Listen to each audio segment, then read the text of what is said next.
All right, let's go to, oh my gosh, am I reading this correctly? Qatar, a long way away. Thank you, Joe. Qatar. Thank you. Thank you, Joe. Thank you for making sure I'm hooked on phonics. Will is joining us in Qatar. Will, you're on the Ken Coleman Show. Hey, appreciate it, Ken. Yeah, you got it right. There were two options. You could have said Qatar or Qatar. Well, I said Qatar, so what do I know? Yeah. It was my best guess. It's like Kmart. Yeah, there you go. Qatar. All right. So are you serving in the military? I am. As a matter of fact, so I'm a reservist. I'm on orders. Oh, well, thank you for your service, by the way. Thank you for your service. You're welcome. Thank you for paying taxes. Yes, indeed. So I called in. So I'm a reservist. So how it works as a reservist, we mobilize on orders, and then typically we return back to our civilian jobs. I've been on orders for quite some time, just jumping from orders to orders. I called in to Dave, your boss, a couple weeks back regarding Financial Peace University. So I'm currently on baby step 2, and it'll be right down to the wire to paying off all debt by the time I leave Qatar. And I'm concerned about having a long-term, and I say long-term, which in the military is like a year and beyond. It's not necessarily, 5 or 10 years, but it could be a 1 year could be a long-term job. I've applied for 3 different jobs. One of them is a DOD government GS-12 job, so kind of civilian, but within the Department of Defense. And I did a phone interview, but I haven't heard anything back from that in 2 weeks. And then I've also applied for another deployment in Germany, and I've met the prerequisite qualifications, but haven't heard anything back. And then finally, I've applied for another military uniform job there in North Carolina where I live. And I made it through the initial sifting of qualified people. But again, I haven't heard anything back. And I feel like I'm just going to jump on whatever gets put on, gets put before me first. And I don't know if that's the right decision. No, it's not the right decision. So don't be discouraged. How long has it been since you told me that it's been 2 weeks on the first one, then you gave me 2 more job applications. How long has it been since those 2? So for the second one, the Germany one, when I reached out, before I applied, I reached out to the point of contact and had some good email traffic with them. And then as soon as I applied, it was just radio silence, no communication. Okay. And what about the third one? The third one? Yeah, North Carolina. North Carolina. I applied for it, and then it's been a week since I've touched base with all right, dude. My estimate, the POC. Yeah, here's the deal. You just need to chill, and I know it's hard. I mean, waiting is exhausting. I get it. It's agonizing. But what other choice do you have? If you overdo it, then they're like, this dude's desperate. There's got to be a reason for that, and so we're not interested, right? So you just got to kind of chill. Okay. All right, now, chill on those. Keep applying.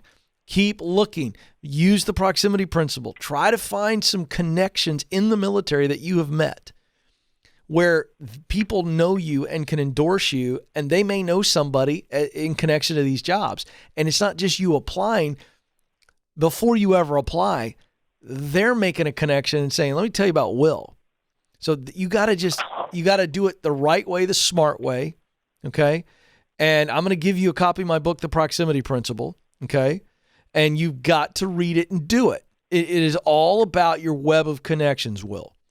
And when you've got a connection to a gig and the people find out about you before you apply, it will raise the opportunity for you. It changes everything in the sense of you're no longer this anonymous person who nobody knows, and you're only relying on the resume. Do you understand what I'm saying?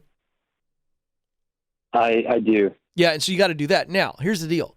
You said, Ken, I feel like I'm in a position where I'm going to take the first thing brought to me. Is that a bad idea? And you laughed when I immediately went, yeah, it's a bad idea. Because here's the deal.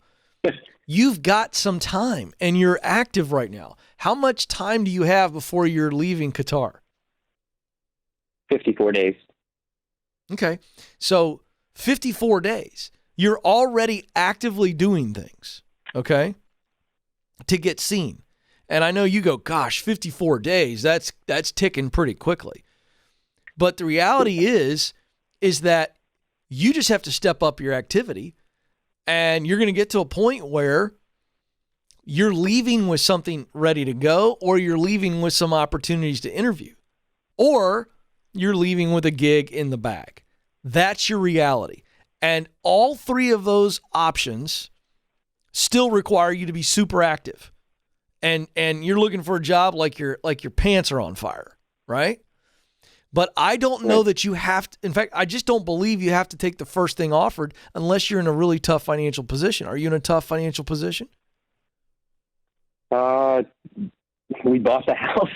We bought too much house. We're not house poor right now because we both work. But if I don't work, we will be very house poor. Okay, and that's in North Carolina? Correct. How much is the house worth? The house was purchased last year at for $415,000. What's it? Okay, and so you don't have your two. You take a hit on capital gains tax. Could you sell it for a profit right now? No, not with seller fees. No. Okay. And what were you doing before you went to Qatar? I was in another set of orders. I've just been, it's referred like orders, jumping, chasing, hopping. Okay, but I see that confuses me because you said you were a reservist, so you didn't have another job in North exactly. Carolina. Yeah. Correct. No civilian job. I've been activated. Okay. An activated reservist for the last 3 years. Okay, so here's what you'd have to do. Now, my advice doesn't change. Okay, but what I do know is that you've got enough connections in North Carolina that if a military job does not come through before 54 days from now, you need to have a backup plan in the form of a day job, right? Where you're driving for UPS, or you're doing this, or you're doing this, or you're whatever. You're working two jobs because that's the financial pressure you're under. So you would go back to North Carolina if you don't have anything in 54 days. You're still working the pipeline, filling the pipeline up. But if you don't have anything, you're going to go do one or two gigs, just straight up day job, to keep money coming in. So start working that angle as well. And I'm very confident there's still work for you to do, even if it's, like I said, a couple of jobs to make up the one salary. And then, opportunities are going to come. But you got to really work your web of connections. Hang on the line. We're going to get you a copy of my best-selling book, The Proximity Principle. Please give him the copy, whatever one he wants, ebook, hard copy, or audiobook. And this is about intensity. All right. I thought he was maybe in the 5 to 6 month range, maybe a year. It's 54 days, so that is a tighter timeline. But this is where you fast forward the process when you can find a connection. Some of you go, Ken, there's no way I can find it. That's just not true. It's just good old-fashioned hustle. Between social media, between relationships, family, long-term acquaintances, connections in the military, if you're applying for military jobs, you've got to sit down and just have a fun little exercise. How many people are there between me and the hiring manager, the hiring leader in that situation? 6 Degrees of Kevin Bacon. If you're young enough to not know what that is, go look it up. It's a fun little game. And by the way, it works. And so that's what you've got to do. And you got to do it with intensity. And then you have the backup plan. All right? We're from North Carolina. If I don't have anything, so what's my backup plan, folks? This is all he's got to do. It's what you have to do. I've got to have a short-term plan sometimes as a backup so that I can stay afloat, stay on the path, stay alive, in essence, allowing me to then step onto the long-term path. So don't put all your eggs in the long-term basket. Sometimes in life, we got to adjust. And that sometimes is the very thing we need to do. I found many times when I've had delays, detours, and I've had to adjust, it was in the adjustment season, the pivot, if you will, just staying with it, that some of the great breakthroughs happened. And as a result, I learned more about myself. I learned more about what I wanted to do. And so don't take the detour, don't take the adjustment, the short-term plan as a negative that it's going backwards. No, you're still in the game. And that's what all the great men and women do. They stay in the game.